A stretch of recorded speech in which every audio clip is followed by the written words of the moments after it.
Good morning everyone.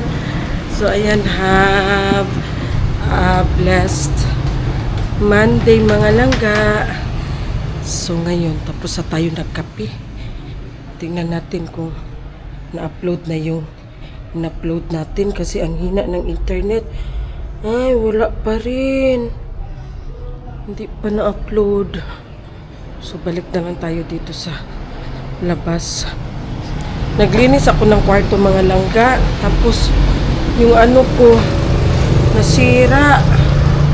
Ayusin muna natin ito. O, tingnan mo.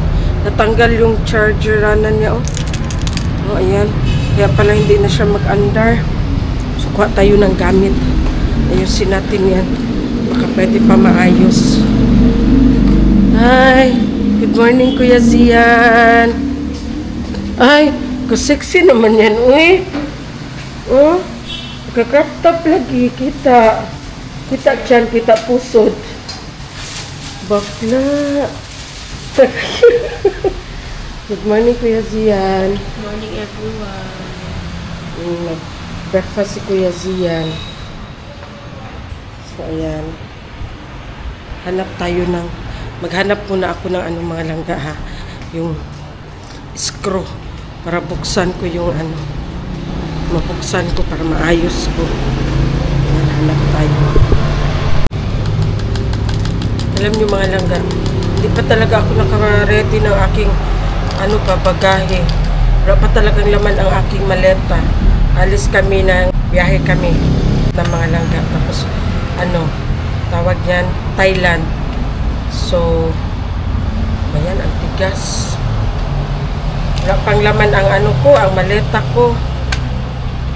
Talaga ako ready. Char lang. Tapos may bisita kaming darating ngayong from Manila sila mga langga. So nakilala namin sila, na-met namin sila doon sa Vietnam din nung pagpunta namin ng Da Nang, na-met namin sila. So nag-usap-usap, tapos plano nilang magpunta dito sa Davao. Nag-chat sila sa akin napunta daw sila dito sa Davao. So sinabihan ko naman si Madam Tots. So sabi ni Madam Tots, ano ang flight details nila, ilang araw sila dito. So alis kami. So na lang, so susunduin namin sila sa alis kami. Pero pag hindi kami, kung wala kaming biyahe, sana doon sila sa rest house ni Madam mag-stay. Ang tigas, hindi ko mabuksan. Doon sila sa rest house ni Madam mag-stay. Wala kami. Ayaw din nila doon mag-stay na wala si Madam Tots. Pero nag-offer naman si Madam Tots, pero ayaw man nila doon. Hotel na lang daw sila. So yun na nga. Mga yun sila mga langga. Ay, ang tigas. Wait lang. So ayan na nga mga langga. Naayos na rin ni Habi ang ating nasirang tawag Tcharan! Naayos na niya. Nag-function na. Diba? Maganda na. Tak! So, ayan na nga. Thank you so much. A few moments later. Sa tayo mga langga kasi nga klase na ni Kuya Zian. So, ayan. Plancha tayo mga langga. Plancha ang katulong. Char lang. Hindi kasi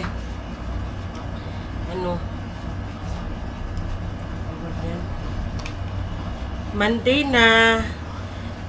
So kailangan na school ni Kuya Zian. So it's time to plancha sa nanay. Para neat ang atong Kuya Zian. Ginoo ko. So alam nyo mga langga, si Kuya Zian, nag-usap kami, nagsabot mi ba, kasi nung Friday, Saturday, Sunday sana is camping nila sa school. Ganito ang nangyari. Friday na, sabi niya sa akin, ma, gusto ko magsali sa camping. Sabi ko, sigurado ka? Sabi niya, opo. So, edi, pumunta ang lola niyo doon sa school, di ba? Hinatid ko siya doon sa school. Edi, okay na. Tapos sabi ng teacher niya na, ma'am, sabi ng teacher niya sa akin, ma'am kapitan, ipasali mo si Charles ha sa camping. Sabi ko sa kanya, yes ma'am, gusto niya rin sumali. Kaya nga pumunta ako dito kasi magbayad ako ng registration kasi nga may registration mga langga. Pero ang camping is doon i-held sa school nila sa parang ano ba, yung district camp. Ayan, district camp pala yun, district camp nila. So ang host is ang school nila. Edi nagbayad na ang lola nyo ng registration. Tapos pagbayad ko ng registration, pumunta ko doon sa BSP coordinator nila, nag-usap kami, ganyan-ganyan, sabi niya. Sabi niya na, ma'am, di ba, Tagalog man ang anak mo? Sabi ko, yes sir. Sabi niya, kung okay lang sa kanya, ma'am, siya ang representative ko sa school. Na parang magbasa ba, parang basa tapos contest daw, sabi ni sir. Edi, nag-volunteer naman si Zian, sabi niya, yes sir, ako sir, maano ako sa Tagalog sir. Nag-volunteer ang prinsesa niyo mga langga. Edi okay na, settle na lahat, binayaran ko na. Tapos, di ba, nagpunta kami ng rest house ni Madam Tots kasi may bisita. Si Madam Tots, yung kapatid ni Maday. Edi okay na. Bago ako pumunta doon sa rest house, nag-usap na kami ng kuya niya. Di ba, sabi ko doon sa video ko na ang mag-assist muna kay Kuya Zian sa camping niya is ang kuya niya. Kasi nga, dyan din nag-graduate ang kuya niya sa school na yan. So, ang kuya niya dati is leader ng Boy Scout dyan na school na yan. Ang daming award ni Kuya Kinkin dati dyan. So, ayan na nga. Okay na masyado ang usapan namin mga langga. Sabi ni Kuya Kinkin, ma, i-prepare mo na lang yung mga damit niya. Kasi ako na lang ang mag-ano. Okay na. Bakla. A few moments ago, or 2,000 years ago, 2,000 years later, bakla, nag-chat siya sa akin. Ay, ang una nag-chat sa akin is ang classmate niya, yung kasamahan niya sa drum and lyre, si Aliyah, ay hindi, si Merlia. Si Merlia, sabi niya, hi tita. Sabi ko, yes langga. Sabi niya, tita, nakaalis na ba daw kayo kasi magsama daw si Zian sa inyo. Sabi ko, ha? Bakit siya magsama? Mag-camping man sila bukas, may camping sila bukas. Tita, ayaw niya na daw magsali. Sabi ko, ha? Bakit? Yun na. Hindi talaga siya nag-chat sa akin. Hindi siya nag-ano sa akin. Hindi siya nag-chat sa akin. Hindi siya nag-chat sa akin. Kung nag-chat ka man kay dada mo. Tapos sabi ko, bakit ayaw mo sumali? Sabi niya, ayoko lang. Sabi ko sa kanya, sayang ang bayad natin. Okay na yun. Sabi ko sa kanya, okay. Sayang ang bayad natin. Sabi niya, okay. Sabi niya, parang napilitan siya. Umuwi ako nung Saturday ng hapon. Ay, Friday. Saturday ng hapon umuwi ako kasi nga, anuhan ko siya ng pagkain doon sa school. Ganito na ang nangyari mga langga. Bakla, pagdating ko doon, sabi niya, ma, ayoko na talaga magsali. Sabi ko, bakit? Anong nangyari sa'yo? Sabi niya, hindi ko talaga kaya. Ang alin ang hindi mo kaya? Sabi niya, hindi ko talaga kaya yung maglusob sa putik at saka yung mag-akyat doon sa lubid. Yun pala problema niya, kaya takot na takot siya. Sabi ko sa kanya, hala, ikaw pa naman ang representative ng school ninyo na sa yung parang tula. Sabi ko sa kanya, paano na yan si sir? Si sir, nag-expect sa'yo na ikaw ang representative. Sabi niya, ayoko na ma, mag-uwi na ako. Kaya ang prinsesa niyo umuwi. Hindi na tinapos ang kanyang camping. Takot siya malublob sa putikan. Sabi niya, yaks, ayoko niyan ganyan, ma. Sabi niya, Tapos mag-akit-akit pa sa PC, sa lubid. Ayoko, hindi ko kaya. Makabulog ako. Hindi, wala akong nagawa kasi ayaw niya man. Third floor nga, may hawakan. Ha? Third floor nga, may hawakan, pero hindi ko na kaya. Baka mahulog na ako sa swimming pool. Takutin masyado yan si Sian, mga laga. Kagaya, liwat na sa kuha. Kaya, yun. Na ano siya. Hindi niya tinapos ang camping niya, kaya hindi ako naka-video. Kasi nga, ayaw niya na magtuloy sa camping niya. Umuwi ang prinsesa niyong mga langga. Hindi ko ba, at first, nag-offer ang teacher niya, pero hindi ko siya inaano kasi nga, dati, pag pinapasuot ko yan siya ng Boy Scout na uniform, bakla, masisira talaga ang araw niya. Bad mood na yan siya buong araw. Na kasi nagkaganon na talaga yan, hindi mo na may madrawing yung mukha niya.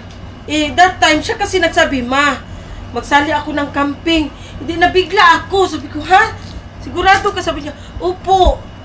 Kaya yun, nagbayad ang lola niyo na registration. Ay, kinabukasan, umuwi. Hindi niya, Ma, hindi ko ma-dare yung maglublob sa putik. Ayoko. Bakla, lumabas talaga ang kulay.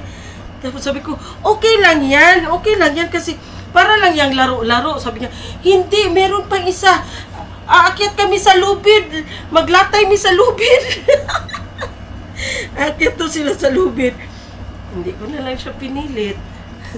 So doon ko talaga nakita na princess talaga siya. Princess talaga siya, langga. Ay, Diyos ko, wala tayong magawa. Nasa kanya na talaga yan, mga langga, oy. Sabi ko nga sa kanya dati, baka gusto mo ano, kasi nga, tuwing pinapasuot ko siya ng Boy Scout, bad mood siya, sabi ko sa kanya, nainis ako ba, sabi ko sa kanya, ano gusto mo suotin? Yung sa Girl Scout? Nanon ako sa kanya, tapos, during mag-practice din yan sila ng drum and lyre, mga langga. Wala siya doon sa mga musician, nandoon siya sa mga majorette at saka sa mga color guard, doon siya. Nakikisali siya doon. Baton ang hinahawakan niya, mga langga. Hindi mo siya makita maghawak ng stick. Pag magalit na yung kuya niya, kasi kuya niya man ang trainer na sa banda nila, galit na yung kuya niya, takot na yan siya. Lagi! Magsabi na siya, lagi! Ay, ginoo ko na yung bataan eh. Talaga tayong magawa. Ganyan talaga siya. Hello guys, welcome back.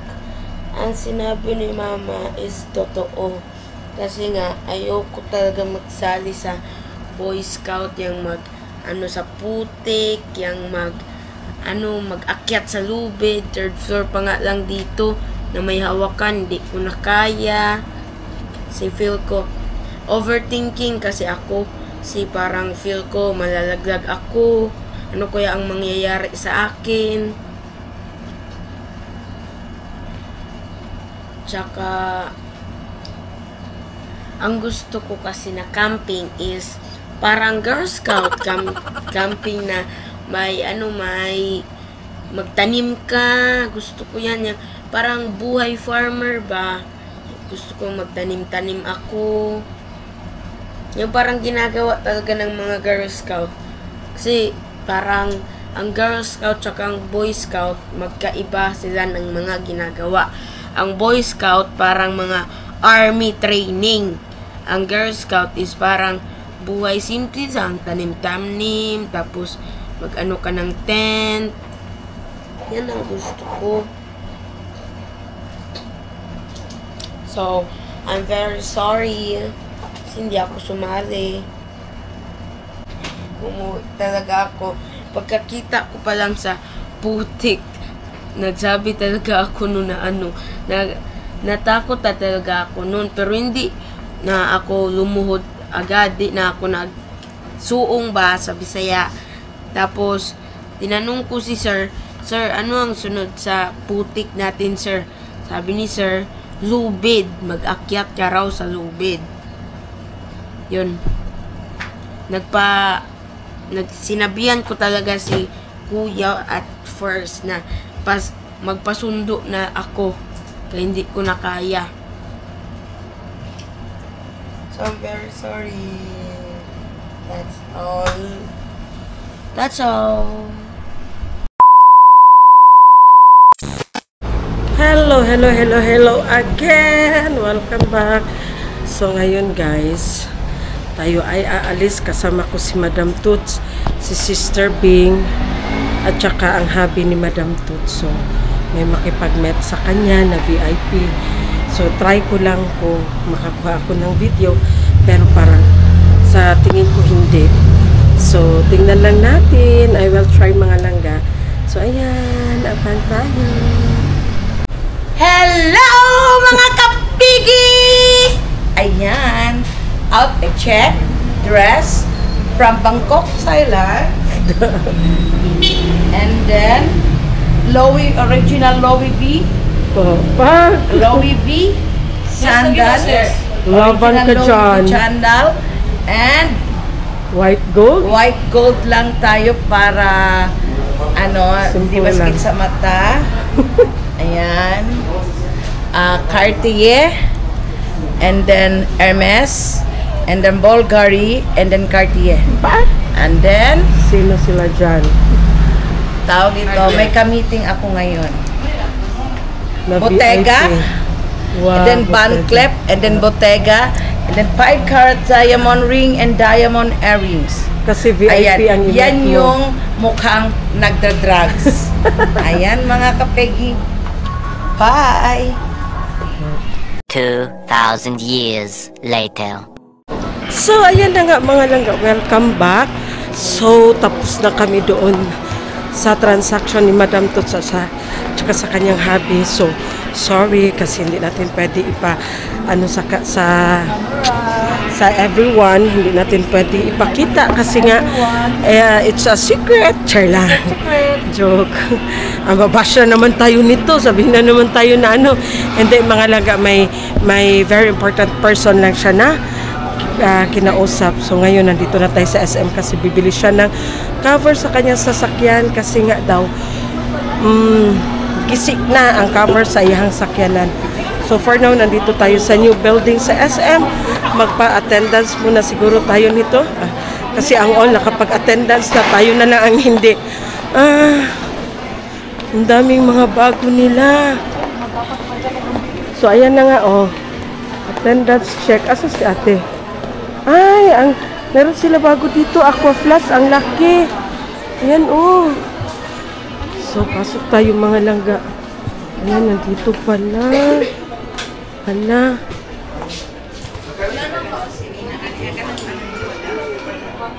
Isa to ako, ganiun. Ano to ako,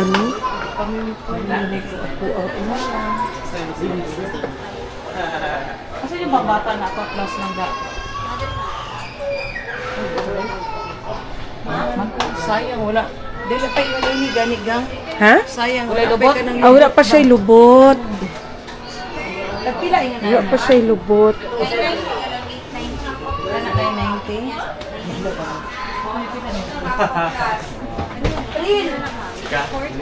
Mura lang na-icon sa inyo kanang anak tutoy-tutoy, no? Ano siya kay 250? Kung ano na ito ako, Ano ito color ba? Gawa ko ng parang so much.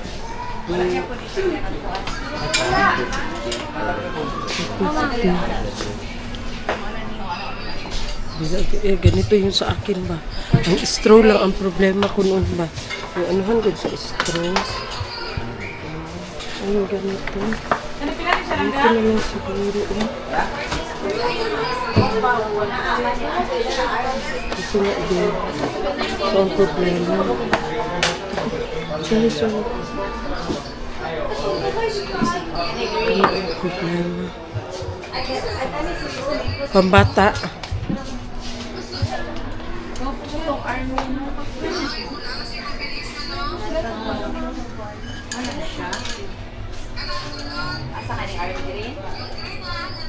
Akin nila ako, dapat Nani siya lubot, ganito sa ganito. Isulod sa iyang bag. Wait lang. 2,000 years later. So, ayan na nga, mga langga. Tapos na kami sa Aqua Flask. So, nakapag, na kami, DIY na kami ng pangalan sa aming, Borloloy sa aming Aqua Flask. Tapos, nagbili si Madam, at saka si Sister Bing, para sa kanyang apo. Pero, minti, apo. Yes guys, Apo. basta may apo na talaga guys. Apo na ang isipin. Wala na sa sarili. Dati anak ang iniisip, ngayon apo na naman. Apo. Apo lugar nito. Puro apo. Ang bag. A little longer than a few minutes later. So, ayan na nga mga langga. Nag-shopping galore kami ni Sis Bing. Oh, dito sa Tumoy. Sa Tumoy. Ayan. Shopping galore si Sister Bing. Na dito, Pikas. Pikas, pero tama man eh, second. Tama, bilib ka ba? Tama man eh, dito. A few moments later. So, ayan na, pumili na sila ng cover ng sasakyan ni Madam. Alin? 1.5? Ilang kilo? Ilan man eh? Kini? 3699. Kini na lang. Raptor gyapon eh. Raptor. Kani kay tira man ni siya ma'am. Kini gani ni Tera. Dili, pick up ni sa kon. Pick up max. Ha? Ate pick up max. O si kanina lang doha. Parehara ni sila? Single? Single. Pare-parehara ni. Parehara na sila. SUV ang isa tira. SUV Tera. Ikaw na boy. Isang Tera. Hello mga kapigi! Ayan, sige lang ako budulin ng aking asawa. Yun ako budulin. Si Sis Bing din, nang budol din. Nang budol din.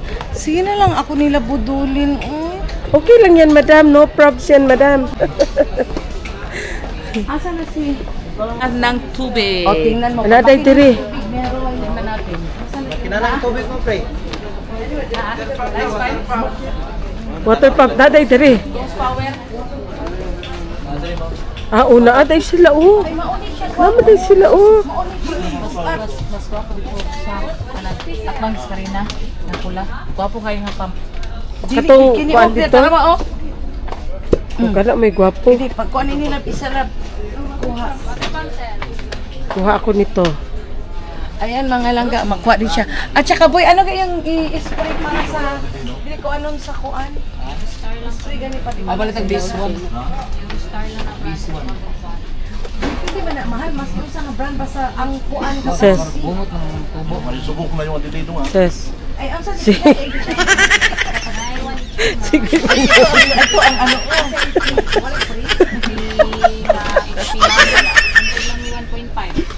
Sigo imong naong ses. Guys, yung mga maingay gani, ganyan yung mukha na guys. Yung mga chismosa. Yung mga chismosa, yung mga basher namin diyan. Baka gusto niyo to ano sa mukha niyo.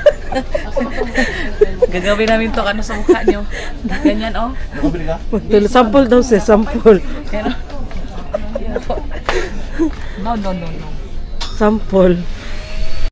Hello mga kapigi, nahanap ko na ang aking asawa na budolero sa akin. Ilang pambudol.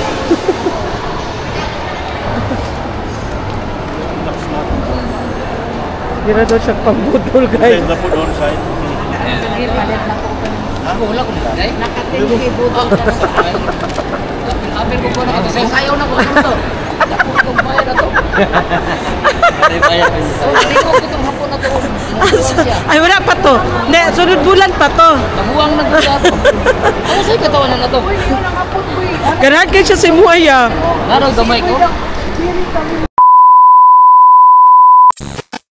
So, ayan lang, nandito na tayo sa bahay. Nakarating na tayo. Ang sama ng pakiramdam ko, eh. Parang pinubugbog yung katawan ko. Siguro sa sobrang lamig doon sa ano ba? Sa rest house. Sakit ng mga dito ko, oh. Mahaplas ako, magpahaplas ang tigulang. Char lang. Mag-ano muna ako lang gawin, mag-inom ako ng Bijesik. Sakit ng dito ko, oh. Tawan ko ba? Para akong lalagnatin. Huwag naman sana. Kasi may biyahe kami. So, ayan, mga langga, see you later. So, ayan, welcome back mga langga. Hindi ko alam galing kami sa SM, ang sakit ng katawan ko, masama talaga pakiramdam ko ba, parang yung landat ko nasa loob. Bigla lang naman siya, pagdating ko galing SM, yung katawan ko ba parang binubugbog. Siguro na ano siya sa sobrang lamig. Siguro nung nandun kami sa rest house kasi sobrang lamig mga langga talaga. Ngayon pa siguro nag-ano yung katawan ko. So ngayon, mag-shout out tayo kasi nga may nagpapa-shout out. So, a big shout out, Dang TV 1931. Thank you so much sa suporta. Yung mga taga-Belgium, taga-Holland, saan pa ba yung taga-Dubai, taga-US. Thank you so much sa lahat ng mga nanonood, sa lahat ng mga subscribe. Thank you so much sa inyong suporta mga langga. So, ayan na lang muna. Kasi parang nag-inom naman ako ng gamot mga langga. Wala talaga ako ibang ginainom ng mga gamot, kundi ano lang talaga, yung Biogesic lang talaga mga langga. Kasi matakot ako mag-inom ng mga medical na may mga ibuprofen, matakot ako mag-inom ng Alaxan. Basta wala akong ibang iniinom pag masama ang pakiramdam ko, kundi ano lang talaga mga langga, Biogesic lang. Tapos konting pahinga, pag makainom ako ng Biogesic, matulog ako, konting pahinga lang. So, pagising ko, thank you Lord, okay na ang all. So, ayan na nga mga langga, that's all for today's ganap. Thank you so much. God bless us all. Bye. Good night.